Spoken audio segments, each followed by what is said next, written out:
We are back to the nosleep thread from Reddit with a new story. I know nothing about this story. It will be the first time for me to read it too.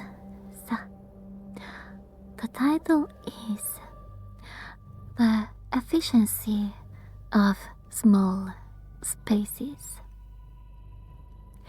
The efficiency of small spaces was the selling point. The agent, a woman with teeth too perfect for her face, had called it cozy, intimate, a cocoon for the modern urbanite. What she meant, what I understood in the bone deep way one understands the subtext of a rental agreement, was that it was cheap. So cheap, it felt like a crime. A converted textile mill, the apartment was a single open-plan box. The bathroom, a modest cube of tile and chrome, was the only room with a proper door. Everything else was a flow, a seamless continuity of concrete floor, exposed brick, and drywall painted the color of old dish water. The building was steel and concrete, a monument to brutalism efficiency.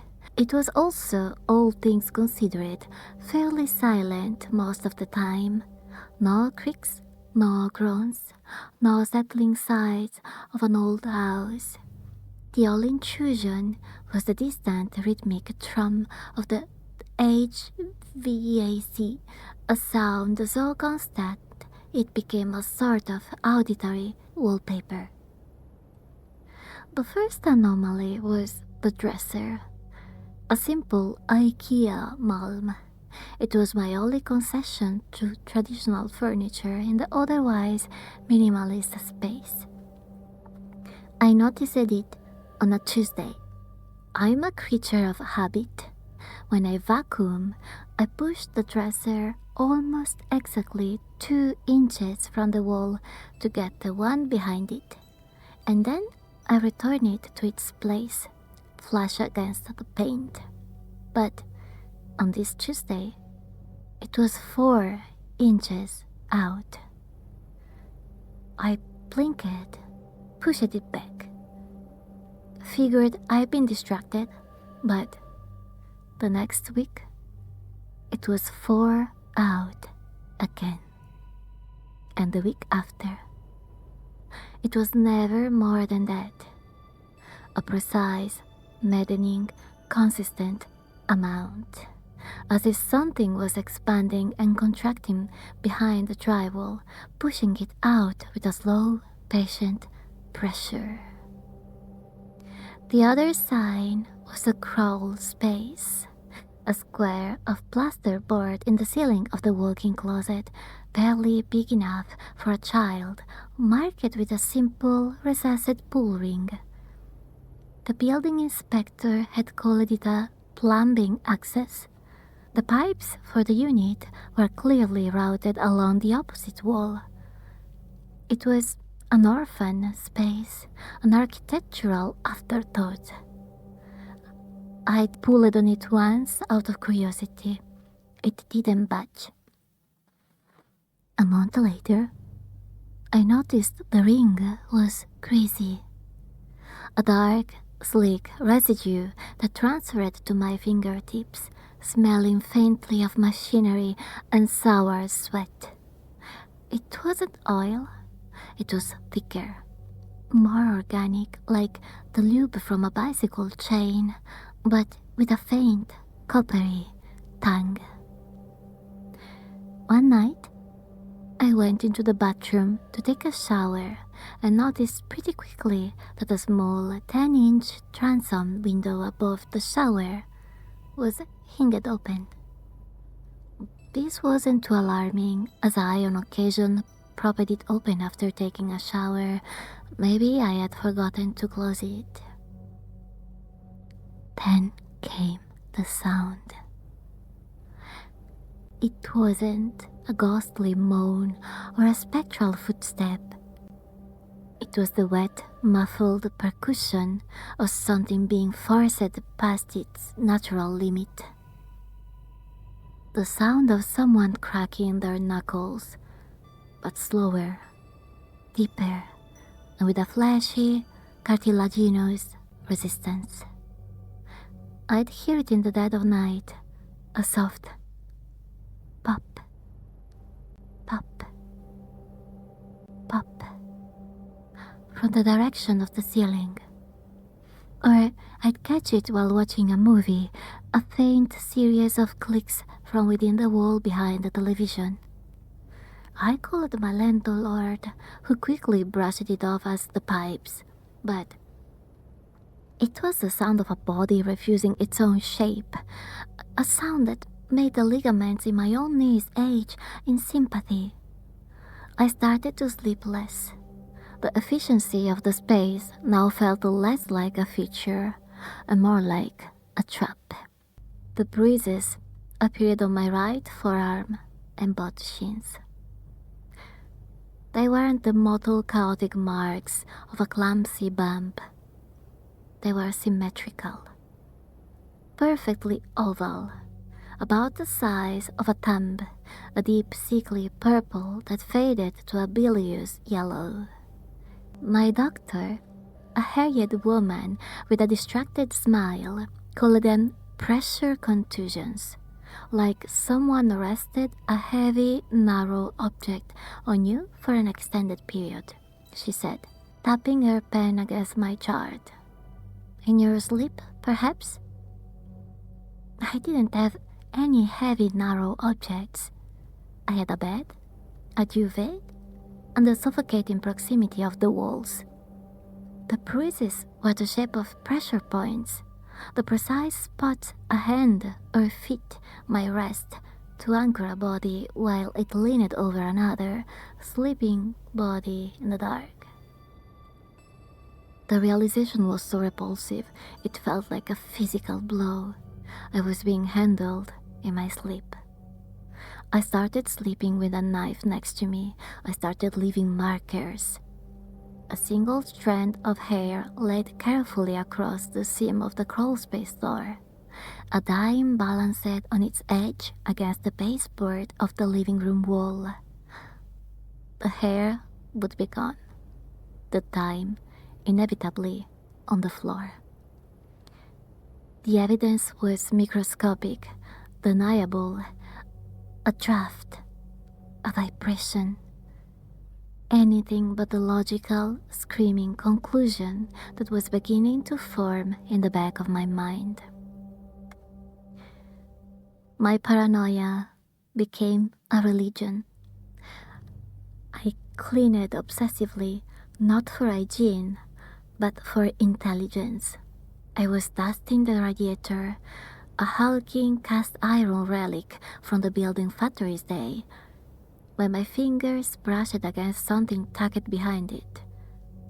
Not a dust bunny, not a dead insect, a piece of paper.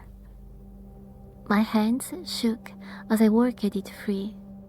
It was a photograph, low resolution and muddy, printed on heavy cardstock, but I swear it was me.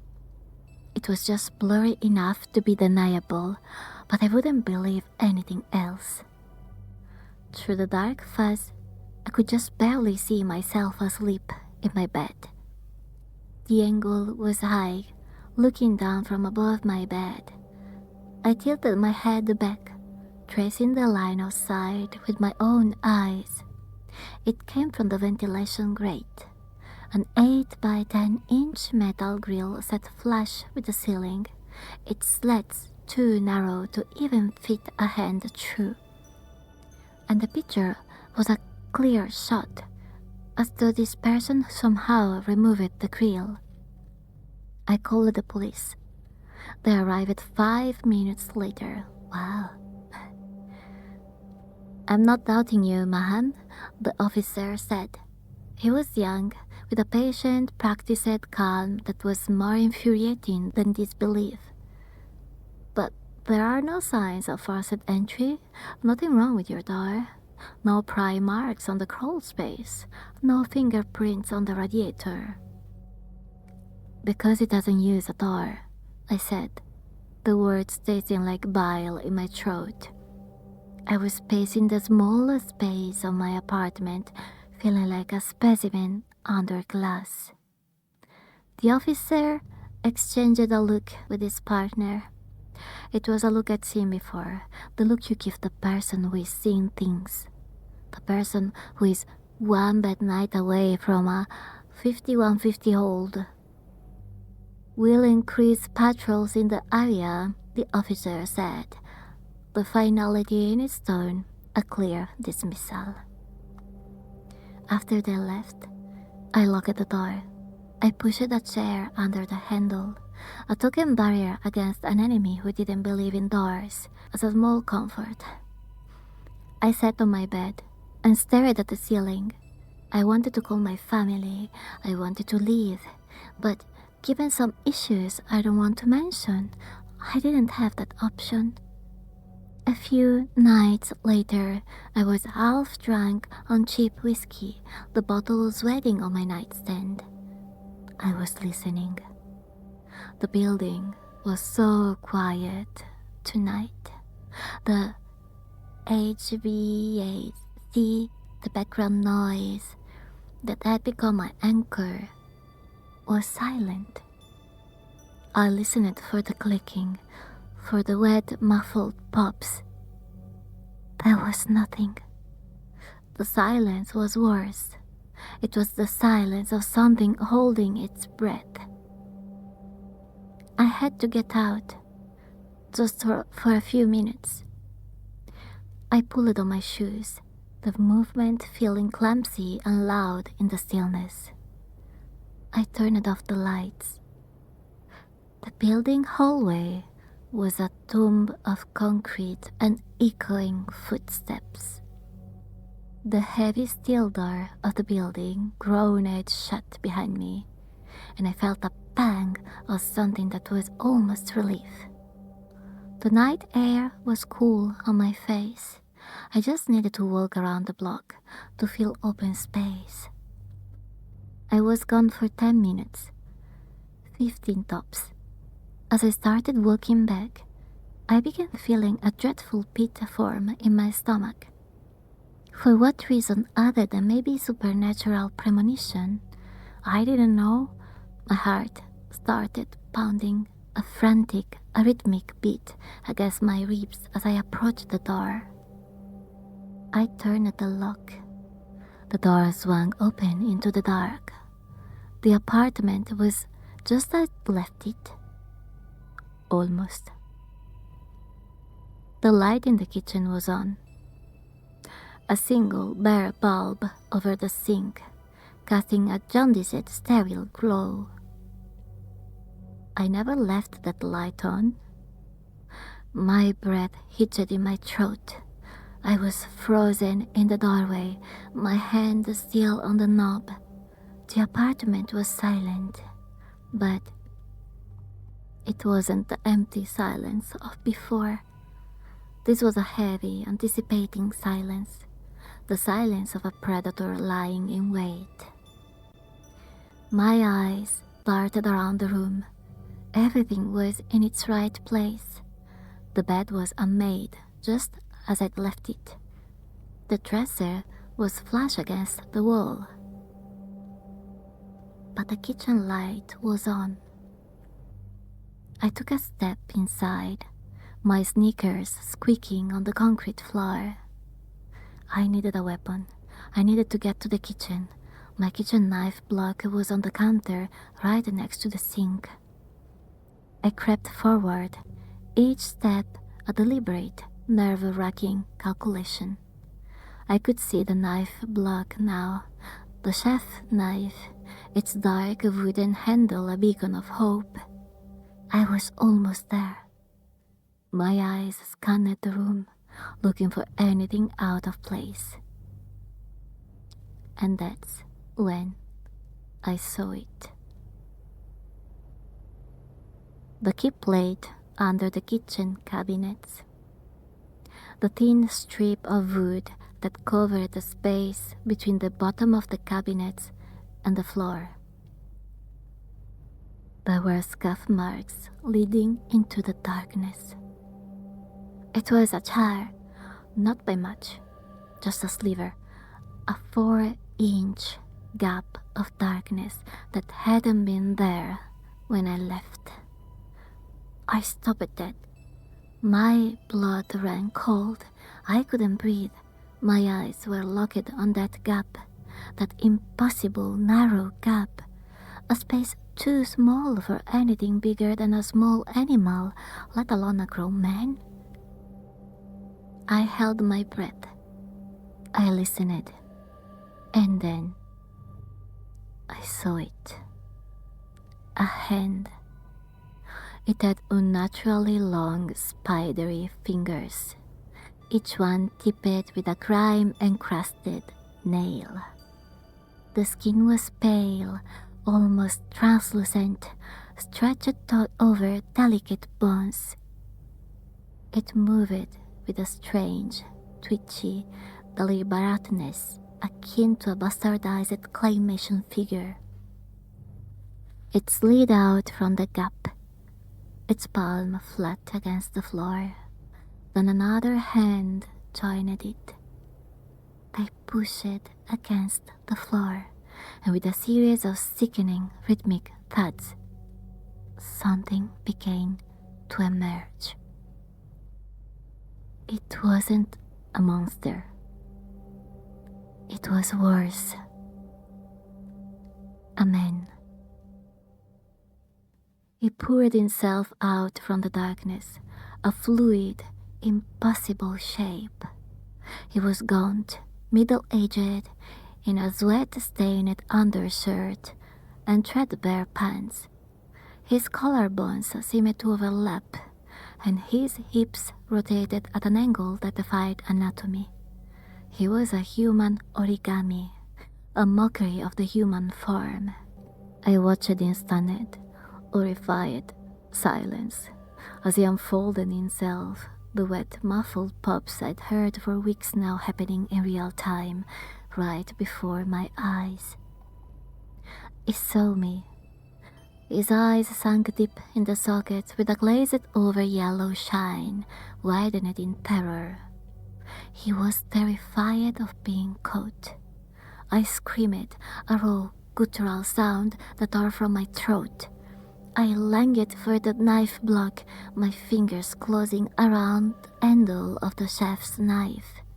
He scrambled away, a panicked, disjointed gait that was agonizing to watch. He made some sound, not a scream, but something more carnal and animalistic. He moved with a terrifying, boneless speed, a scuttling motion that was all wrong for a man of his size. It was a spider, a cockroach, a thing that belonged in the cracks and crevices. He didn't run for the door. He ran for the bathroom. I followed. The knife held in front of me like a talisman. It was in the bathroom, a room so small I could touch all 4 walls at once. I saw him lunge for the window above the shower, jumping off the shower's bench. I thought it'd get stuck. I prayed it'd get stuck, but he didn't. He had practiced this.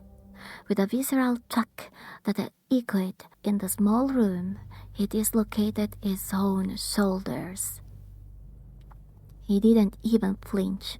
He contorted his torso, his head lolling at an unnatural angle, and slid through the opening like a snake into a hole. He was gone. I stood there, shaking, the knife hanging limply from my hand.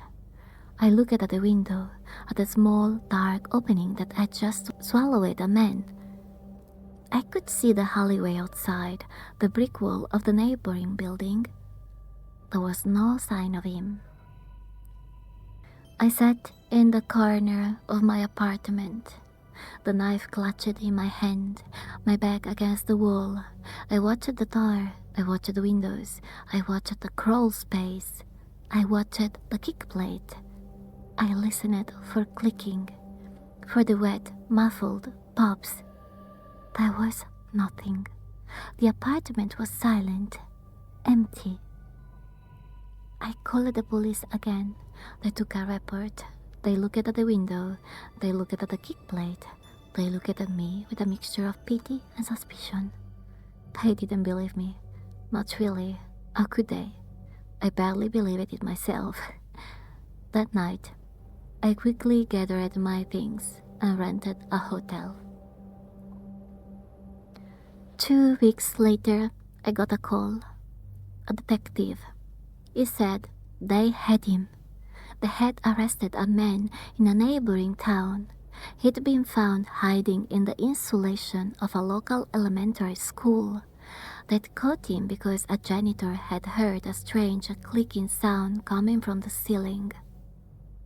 His name was Robin Cook, a 44-year-old former tunnel rat from a specialized demolition crew, a man with a rare connective tissue or disorder, a disorder that made his joints hyper-flexible, his skin unnaturally elastic, a man who could fold himself into spaces no human should ever be able to occupy. Guys, he's a bit like me. After all, I broke my back rolling on myself like a human shouldn't do. So, anyway. The detective, a man with a tired, word-weary voice, told me about Cook's history. He was a commensal predator, a parasite. He would live in the dead spaces of apartments for months, eating scraps, watching tenants, and God only knows what else. His file was a litany of disturbing escalations. He was previously imprisoned for folding himself into the trunk of a woman's car and waiting 3 days for her to drive to a secluded location. He was also linked to a case 3 years ago where, after nestling into an apartment, he unalived the tenant because they tried to install a shelf that would have blocked his hiding spot. I felt a strange, cold detachment as the detective spoke, a sense of relief mixed with a lingering, knowing dread. He was caught. The nightmare was over. But then, the detective said something that sent a chill down my spine. "We found Cook's kit in the walls of your building," he said. "Kit?" I asked, my voice barely a whisper. "It wasn't just a sleeping bag," the detective said. "We found some wooden boxes. The smallest box, barely 12 inches square, contained a collection of your personal items, a toothbrush, strands of your hair, and a spare key." I felt the blood drain from my face. My spare key.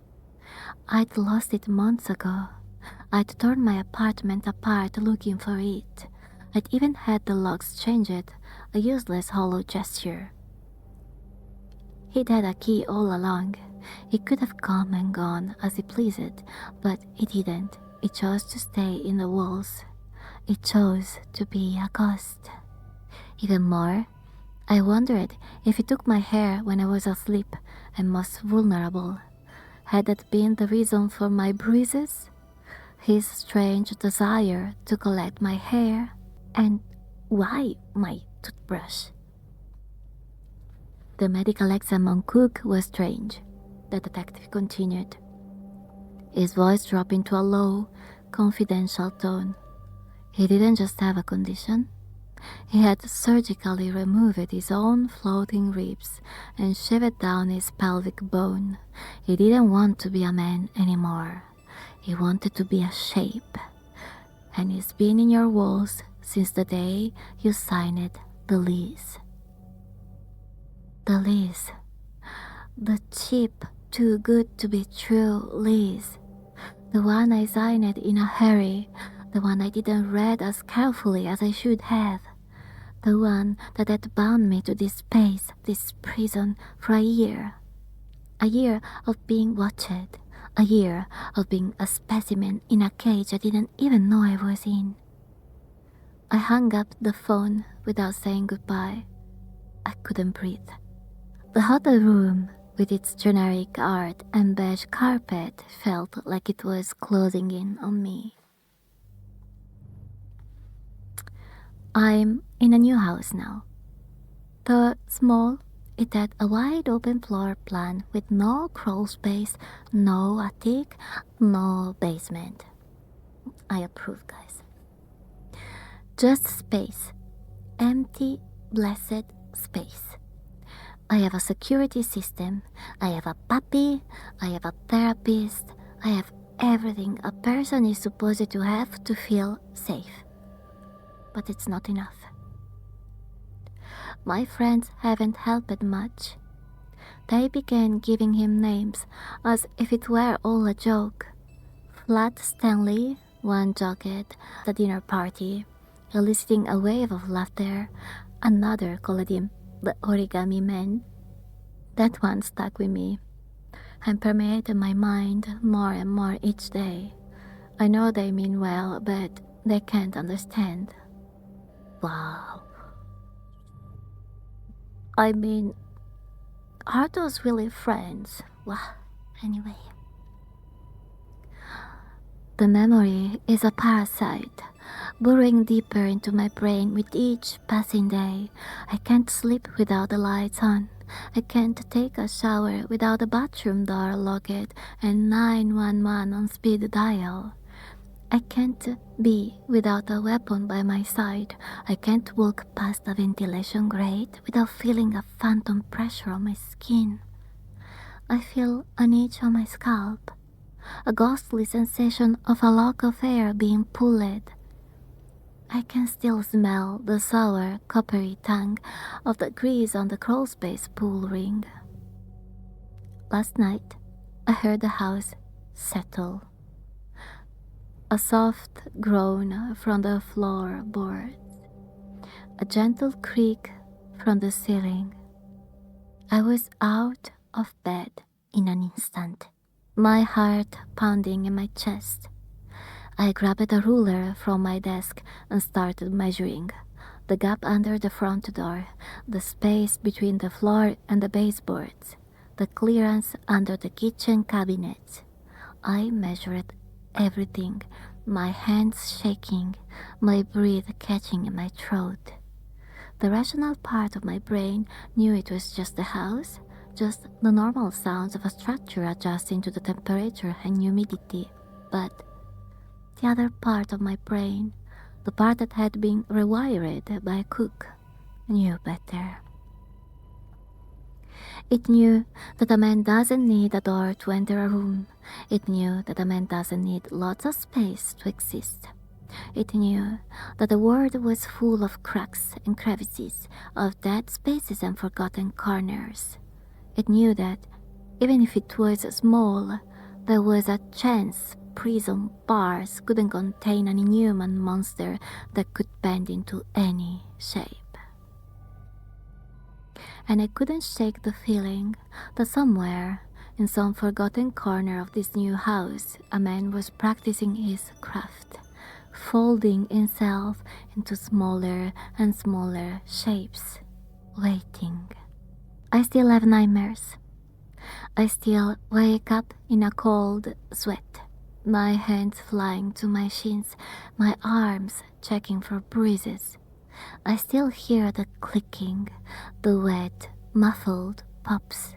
From blurry glances, I still see the gaunt face, the sunken yellow eyes, the unnaturally thin frame.